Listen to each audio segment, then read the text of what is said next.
Sausage Roll Sunday Report for May 25th, 2025. Mozzarella cheese, pineapple, raisin, and beer Bratwurst sausage personal pizza with a thin crust. This 6-inch diameter personal pizza used a cast iron pan with a thin crust pizza powder mix from the store. I fermented the dough in the refrigerator for 2 days and then at room temperature for another day after that.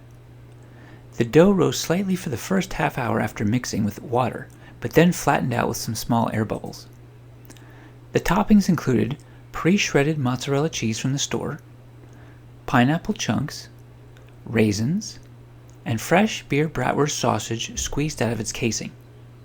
I first stretched out the pizza dough onto a sheet of parchment paper and then spread the pineapple chunks, raisins, and breakfast sausage on top of that, and then spread the mozzarella cheese on top of that.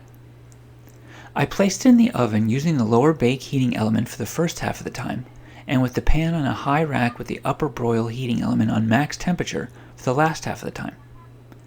After baking, the crust was slightly stuck to the parchment paper, but not too bad. The crust was super thin, especially in the center, but well baked and very sturdy. I could hold the pizza upside down and nothing fell off. There were several dark spots on the cheese that surprisingly didn't taste as burnt as I thought they would be.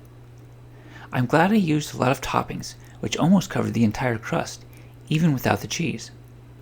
Since this pizza had no sauce, it would have been somewhat dry without the juicy pineapple flavor bursts.